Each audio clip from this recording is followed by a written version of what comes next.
A subject that is a little bit almost like a hate word because it's a buzzword. It is a little bit like blockchain was 3 years ago.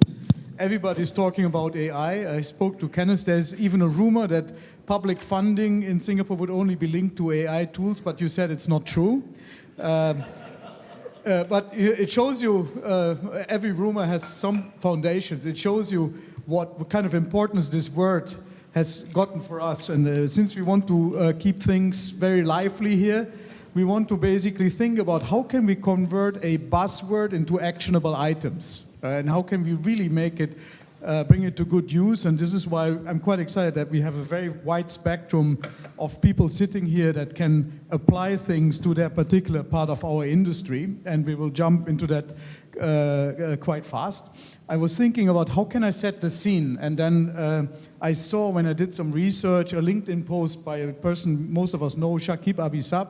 He's the CTO of Lloyd's, and as always he's sharing his wisdom, whether we want or not, but he was talking about AI. So please bear with me while I read that to you. So he says, let's be real, AI isn't just the future, it's happening right now. If you think AI-powered tools are just for tech geeks, think again. These tools are already drafting many documents, personalizing content like a boss, and automating our schedules so our posts hit at the right time for maximum engagement. And here's the kicker. It's not just about saving time. It's about being relevant in a world that's moving faster than ever. Companies and individuals that get stuck in the "we've done it always this way" mindset are setting themselves up for a major reality check. AI adoption isn't optional anymore. It's the key to staying competitive. Whether you're creating content, interacting with your audience, or just keeping things organized, AI is transforming how we work, live, and engage. Think of it this way. Imagine still using a flip phone while everyone else has smartphones. That's where you are at if you're not embracing AI and automation right now. It's like bringing a spoon to a knife fight. So, to all my connections, don't wait until you're forced to adopt AI, because by then, you'll be playing catch-up. Start now, learn now, and watch your efficiency skyrocket. It's time to ride the AI wave and let it carry you to new heights. I thought it was quite remarkable, and that's why I take your time to listen to the story. And it's maybe a good intro to what we want to do. Because when you start doing research on where do we actually use it, and I think that is also my case in point, we have to go back to the use cases. And use cases are basically defined by the 3 drivers that we have in the maritime industry. They're reasonably simple. It is safety, it's savings and efficiency, and sustainability. These are the 3 boxes that need to be ticked, and I think all AI-driven initiatives also have to be linked to that. Also, it is a common fact that 90% of global workforces spend 60% of their time with repetitive tasks. Of course, also something that we can talk about later. And when we also talk about AI, it's about technology. So everyone has to ask himself or herself, how ready is our organization to apply AI? So very optimistically, it seems that 60% of staff in the maritime industry think that their company has the IT tools ready, which I doubt, but please for you to comment eventually. And strangely, only 32% of maritime companies have an AI strategy altogether. So there's a lot of things that are still open for discussion. We're just at the beginning of putting this into our daily reality, and I think that is what I want to discuss. I want to also mention that, as with all new ideas, startup, mature services, monetization is key. So we have to also keep that in mind. End of the day, because it sounds good or sounds sexy, it's not good enough. So this is also something we want to consider. Before I let you all talk, I looked up what is the 10 points for practical applications in the maritime industry. I would just want to mention those, and that will be guiding us through our discussion. So I have fuel optimization, energy management, then is vessel performance management, we have plant maintenance and AI assisted, we have compliance and risk management, fleet management, crew management, voyage optimization, condition monitoring, cargo management, and then safety and security. So these were the points that have a direct link to AI applications as we speak.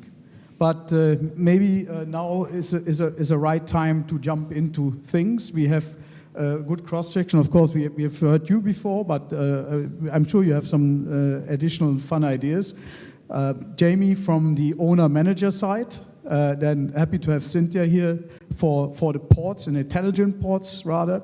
And then from the club side, P&I Club, of course, a lot of impact. So I would like to open the floor, and of course we start with a lady, to ask, do you already have now an implementation example that you have already started or completed, and where you can report how that felt and what the hurdles were?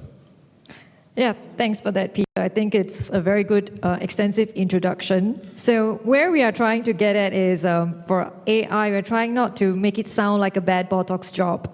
So basically, what we are trying to do here is create a lot of sandbox solutions, run it on the ground for operational management, safety management.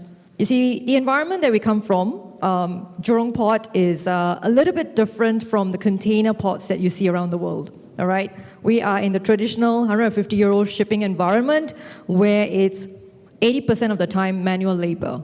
We don't have key crane infrastructure because of the nature of the cargo that we handle is largely break bulk. And so safety of the workforce that's deployed on the ground is paramount. So things that we have deployed on the ground that we are studying would be, are our workers safe when they are working in the cargo hold? What about our forklift drivers? We are tracking and understanding their behavioral patterns as well. Are they driving around unsafe zones? And do we risk any workers that fall from edge? These are some of the areas that we have run sandbox solutions on. They're integrated into our digital twin system as well. So we do not intend to stop here. This is just the beginning. Another area that we are looking at is on document processing. So the use of NLP tools to harness large amounts of data sets that come through that enable us to give intelligent recommendations on what kind of resources that we need to deploy on the ground. That goes directly into our planning activities that we typically do for vessel operations. So these are two examples that we are that we have run on the ground. We intend to expand and scale.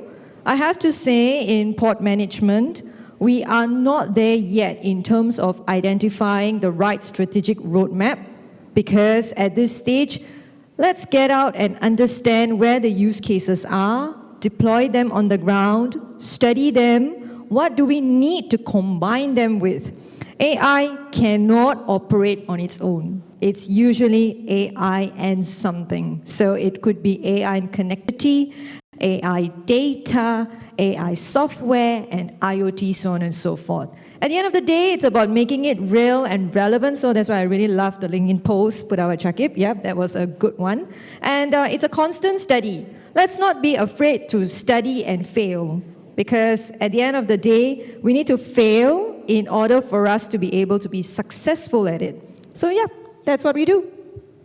Thank you. Maybe I can give the word to you. Good afternoon, everybody. I'm acutely aware that we stand between you and drinks, so I'll try and keep it short and coherent. Maybe not like a first thing to mention is that, yes, I do believe that use cases should drive the adoption. I think it's easy to become enamored with a new technology and try to find use cases to apply. I think it should be the other way around, start from the ground up with use cases that need to be resolved, and then ask what technology can alleviate that sort of problem. And when I look at these top 10 areas where AI is expected to drive improvements, I think a large part of where we see the snail adoption pace that was mentioned before is that we look at problems in a very large, overreaching way, and we sometimes forget that a series of small and practical applications really drive that mindset change. So the first thing that we have implemented as of June this year was a sort of chat GPT for our safety management system.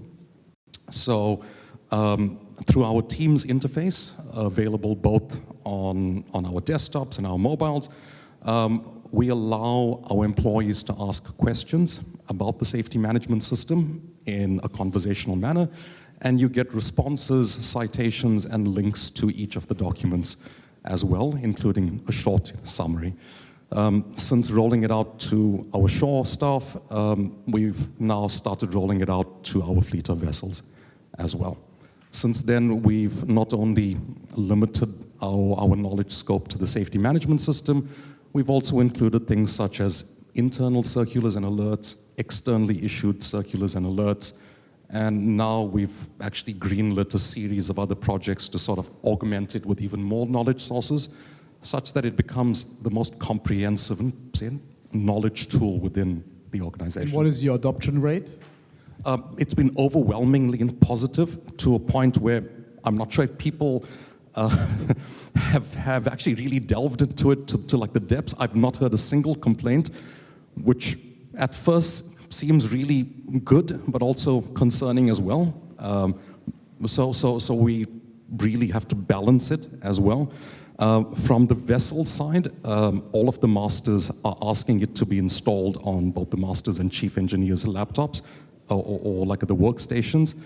An unexpected benefit which we've seen on the shore side is that it's become really effective at audits. You can retrieve information almost instantly. So beyond just trying to find information to execute your day-to-day tasks, it's also, from a compliance point of view, quite good. Yeah. Thank you. And can I ask you, because you're the conceptual guy, right? Is it a reasonable concept to assume that in a human-machine interface, you will try to have a machine answer standard questions to an degree of 60–70% in an intelligent way, so that the real people and the qualified people that you have jump in when the machine is out of wits? Is that part of your genetic setup of what you're trying to build? I think it goes back to crawl, walk, run, right? It's like, and I'm not necessarily a big fan of saying, do you have an AI strategy? AI is a tool. I mean, the same way you have a data strategy, the same, AI is a tool, right? You need to use it for, and it's true for everything we discuss. You need to use it for a certain objective of what you want to do, and it's not always the best tool. Right? There are other tools out there. So it's not because you have an hammer, then everything is a nail, right? So I think that's a little bit one of the issue with AI is like now it's everywhere, and everyone's like AI become the panacea to everything, but it's not. So what we are doing is, to go to your point, Peter, what we are doing is we are first looking at how can we use AI tool for internal efficiency and basically eating our own dog food and see what works, right? So we are using, just simple example, we are using Copilot for every single programmer. And basically it gives you an efficiency around 30 to 40% for PR reviews, for Copilot, for all that. So that's a typical use case, which I think has been demonstrated over and over again. It works, right? So the same way you have, what you were describing is basically you have a helper who is there and tell you that's where you need to look, that's the information. Then we are using NLP and all that to retrieve the information, to interact. It's just an HMI, it's a way interacting with that. So we're doing that, for example. Another pretty practical example, if you want to do translation of content or documentation, it's like it's a press of a button. Is it, to your point, is it 60% the machine doing it? Like today we're more at 95%, and then 5% is the subtlety of a human with a lot of 50 years of knowledge and practicing language. So I think that's where we are. Will we reach 100%? No, but we'll flirt with it. We'll go to, in this type of thing, which is very mechanical, we'll go to 99%, something like that. I think this 60% is depend on the complexity of the tasks, but everything that is repetitive, yeah, at some point you'll reach a level of efficiency that goes, that goes beyond this 60% and have real benefit for everything. I think where I'm really interesting, and that's what we are trying to get into, and dip our toes in there. It's how can we start using AI to create brand new experience, not just enhance the one we have, but what kind of opportunity it opened up. And I think here it's a blank canvas.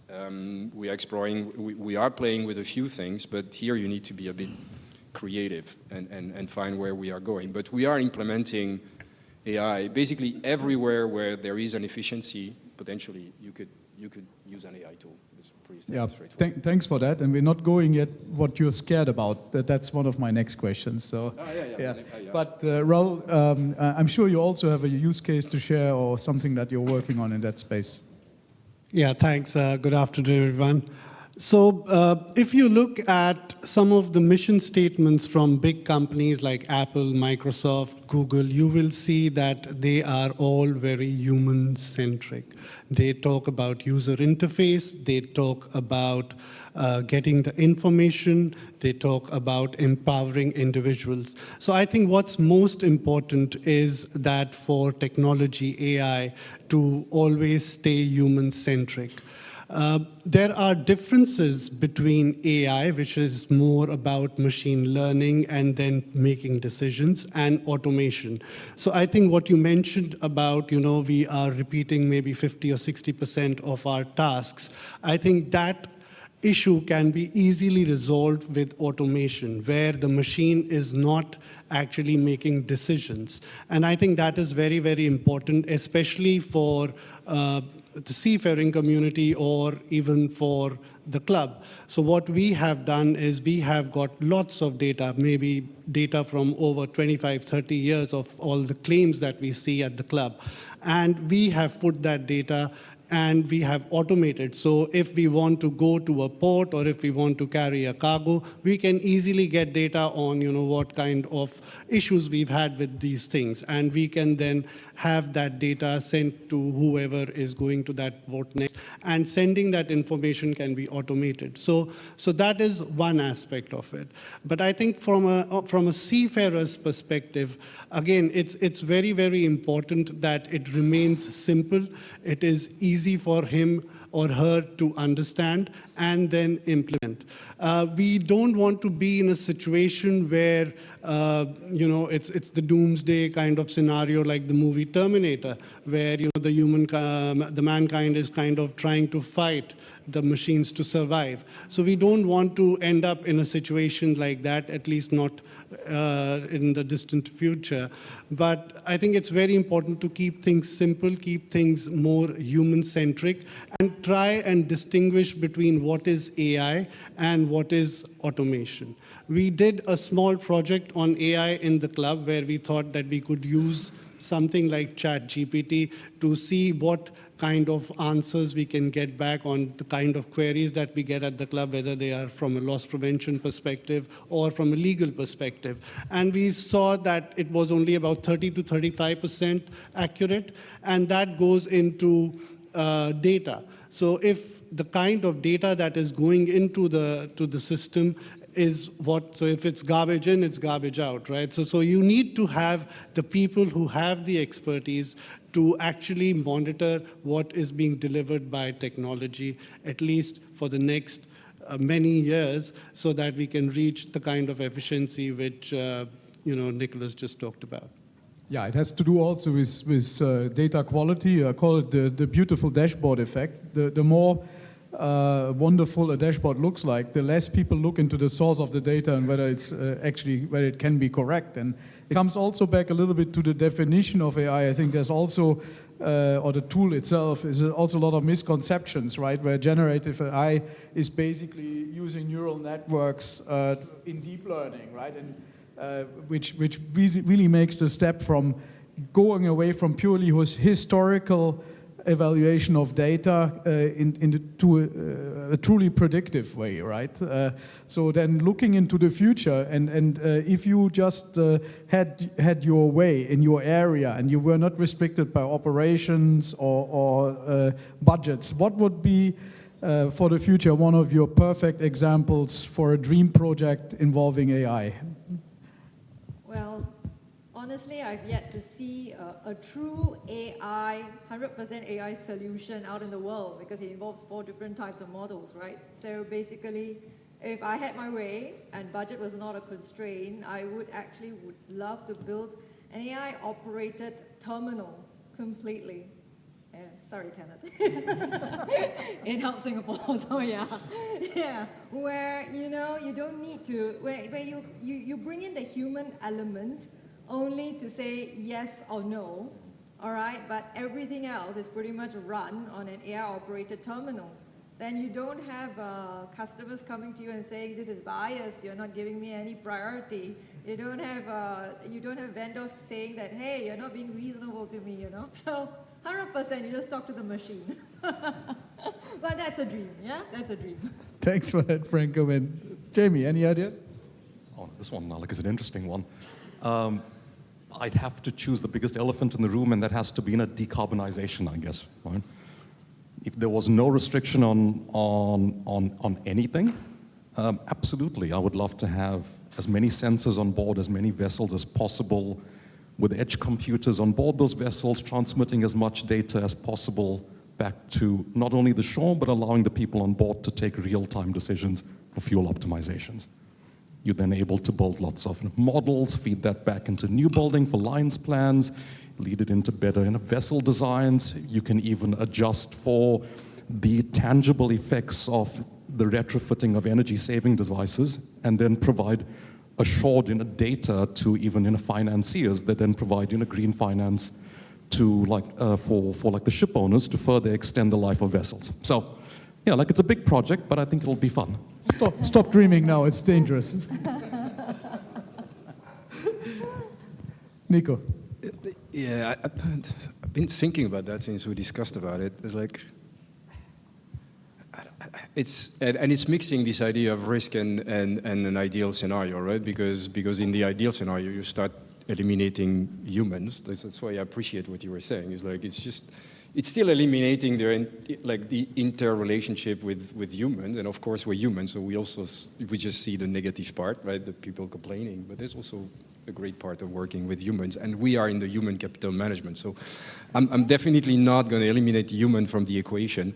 No, but I think I'm going back to if you remember the 2 pillars, right? I'm pretty simple. I like simple models. So for me, it's just we talked a lot about efficiency. I think AI will get there. So I don't want to use my one wish for that part. I think it's going to get solved slowly, but it's going to get solved. But if we focus more on the user experience, and what that I mean better well-being for the seafarer, is like I would love to see a world in the maritime space where, first of all, seafaring is a very attractive job, so that it's easy to recruit, it's easy to maintain. It's a job where you can have a proper career, where you can be fulfilled. I don't know yet what AI will do into that, probably taking over all the part that is not so fun. So if it's much easier to get into port and all that, it's much, maybe seafarers have more time ashore and on the vessel to do more interesting, to learn more, to become, and to get rid of these tasks that are dangerous, that are not really necessarily the one that are most or bureaucratic and repetitive, bureaucratic and all that. And I think that would be where I would love to use AI as a tool, but other tools, because ultimately my ultimate dream will not be automated vessel running all around, and I can share stories and scars about autonomous driving. I spent quite a lot of time in that, which is still not a really use case en masse, right, at scale. So it's probably trying to find how you can have AI that make the life of seafarer better. That's probably where I would like to use my wish, if I could. Thank you for that.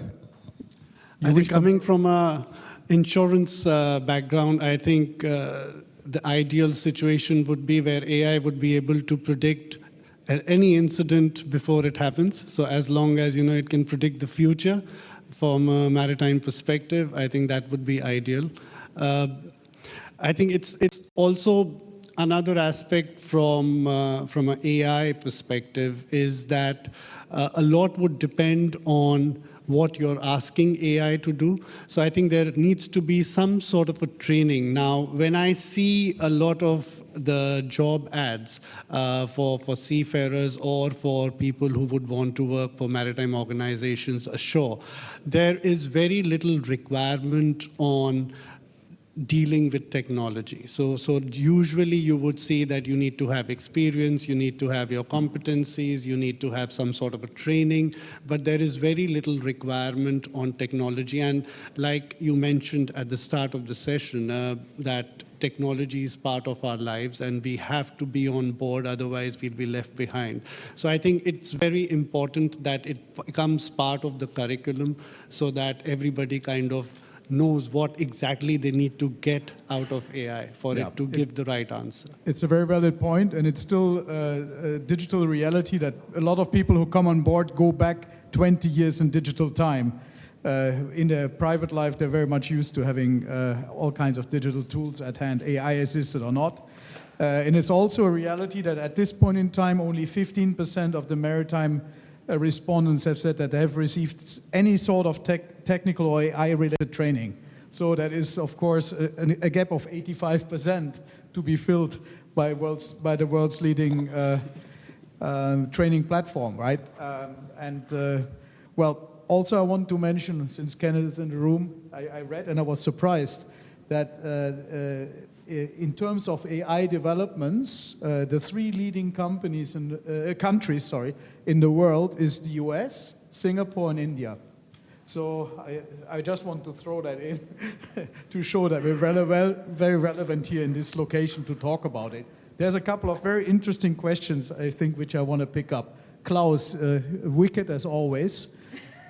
Currently, you think about humans overseeing AI. Can you imagine using the AI to oversee and check on humans to make sure completeness and quality? That's a wonderful question for you, I think, Jamie. I actually believe there's several applications within the market that currently do this at this moment in time. I'm not going to address the ethical part of that because I don't think that's the question that you're asking. But I think it can be used as an aid, and I'd probably like to go back to what Nicholas said, actually. Like it's a tool. There's a gentleman called Terence Tao, I think he's one of the most intelligent people on the planet. He describes AI as really good guessing machines. And we should use them as a powerful aid. So if you apply AI to oversee human actions, it should only aid in the way we evaluate what those people do. Can we go back to the questions, please? Okay, what are the key risks of integrating AI into maritime operations, and how can the industry mitigate these to ensure safety and efficiency on board? Would you want to take this? Yeah, I think the key risk, obviously, the way I see it is cybersecurity, and we also see now issues, geopolitical issues, and scams, and also some issues with sanctions. So I think these are the things where we don't want that an AI tool becomes so effective that it's in the wrong hands and then is misused. So I think that is something which is quite critical. The dark fleet, and there are obviously it can be used for a terror activity and things like that. So I think that's something that is very, very important from my perspective.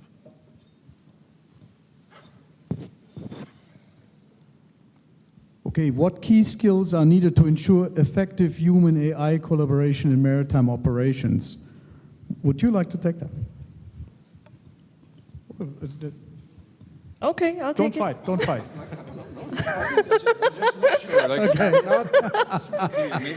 I'll keep it short, then I can hand over to Nicholas. All right, key skills. Let's keep the technical skills aside.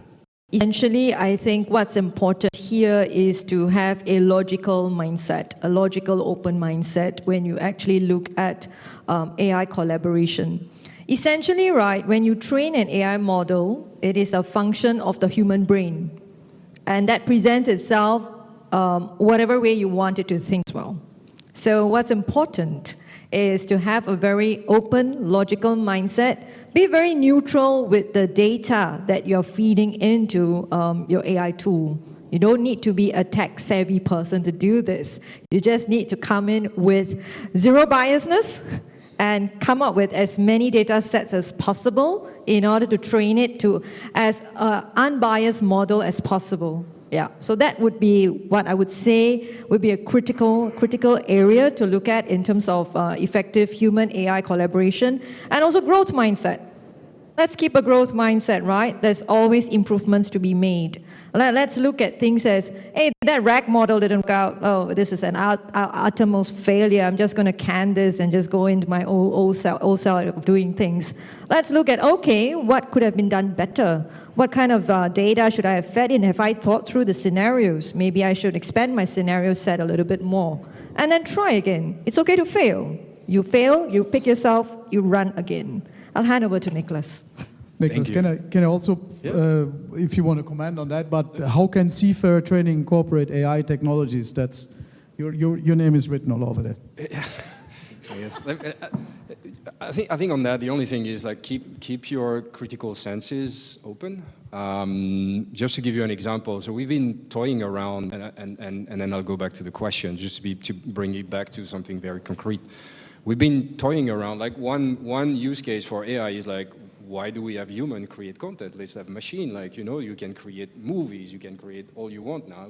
We all bombarded with these ideas to the point that now, linking that to what you were saying, like, you all have that question in the back of your mind when you look at a post, it's like, or you look at whatever, it's like, is it real? You know, like, is it real? Like this, whatever picture you like, you're always like, So there's this criticality, and I think it's a human thing, and we should keep that. So I think that skill is very important, and it goes into this idea of, you know, you can start playing game, having AI engine testing each other, and that's actually a good game to play. You make them talk to each other, and it always end up in a disaster. So it should tell you something. But going back to what you can do, so the example very concrete I want to share is like okay, let's use several engines to create content, and most of the time you end up with a seafarer or a pirate or whatever it is that we are doing, that we are trying to put into a picture or into a video with 3 arms, 3 legs, or this kind of thing. So hallucinating, all the engines hallucinate. So you need to keep your critical senses open. And it will hallucinate for a very, very long time because it's guessing without the knowledge that, guess what, humans with 3 arms don't exist. The machine has no clue if it doesn't exist, right? So, and if you were to fill your model with thousands and thousands of humans with 3 arms, the machine would be like, oh, cool, they have 3 arms, right? And the human will never get there. So I think that's where you need to keep that critical sense and be like, just be down to earth. It's like, okay, it's a tool, and it makes a lot of mistakes. So going back to the question on how to use AI, it's back to the conversation we had at the beginning. It's enhancing your capabilities, and you need to train that system. And at some point, if you train it enough, it will not put you 3 arms anymore. It will become smarter, but it will hallucinate on something else. It will continue to hallucinate. And I think if we don't have supervision from a human perspective, we will end up, that will become the new reality. And that's very, very dangerous, because then you can go into a doom scenario. And I'm not a big fan of the doom scenario where we're all going to fight the machine, but the machine can start making false become true. And that's especially in Klaus's world. Yeah. I don't know Klaus enough, but I think that's one of the risks that I see moving forward, is that there's a brand new reality that could be propagated either by people with the wrong intention, or just by machine with the best intention in the world, but with the lack of knowledge. Thanks. You have already basically done your part in my final question, because it also relates to what we have here. Do you think we need regulations that would control the use of AI on board? So basically, I want to ask you also with a closing statement now already, because we're nearing the end. Are you really worried, and do you think that there should be a regulation or a limitation, or do you even think that it's possible to regulate it, or will science do what it always does and take its course? Or do you at least think that for the maritime industry we have to find limitations because there might be a massive risk? But it's I'm asking for your personal feeling about it. I think personally, yes. I think there needs to be regulations. It is, after all, international trade. We are sending ships from one country to another. There has to be some ethical sharing of information. There has to be some regulation which needs to kind of bind how a ship, for example, a mass vessel would behave when it is in international waters, how it will behave when it is in the port waters of a different state. So I think that regulations are very important. I think ethics in terms of AI is very important. And again, I think keeping it human-centric, keeping it simple for the end user, and also making sure that, you know, the common sense should prevail. Right? Yeah. Thank you. Cynthia. I think I'll address this question in two folds. I think regulation around the use of AI, I think, has got to have a behavioral element to it. So which means the intent of criminal activity, those are the ones that I would say should be controlled through the use of regulation, because AI is essentially just a tool. However, where there should be a lot more regulation is on the area around data protection and data privacy. Because essentially what are we using AI for is harnessing data. And the data that's being retrieved out of that is what essentially is the most valuable that can be used for multiple intent. That, I do believe there should be some further regulation around protection and privacy so that our industry starts trusting that data sharing could be safe as well. Yeah, so that's, I would say it's twofold for me. Yeah, a lot of companies think of closed loop intelligence, where you do not reveal whatever is happening in your company. Also the idea is to a system that will process it in a way where you do not know where it ends up. Thank you, very relevant. You have more ideas, or? No, I think a lot have been covered. It's just a tool. Let's not get overhead with it. Like I think if I want to keep it very down to earth, like it's a tool. It'll do magic and it'll do evil, because we are only human. So we are going to be the one using the tool in the wrong way. It's just going to happen. I think we need to not. There needs to be some critical sense on both ends, but I'm not necessarily a big fan of ultra regulation because it limits the innovation. So we need to find the right balance, and we're going to get it wrong 100%. It's going to be a trial and error, and we'll get it wrong. There will be a lot of issues, but I think we need just to be aware and not trust it 100%. I think that's where I would leave it. It's like, yeah, keep your human senses open and sharp. I think it's interesting we started with Shakib's post about AI not being the future, it's here. I kind of circle back to that when it comes to regulation. Last year in the US alone, there was a 56% increase in the number of AI-related regulations.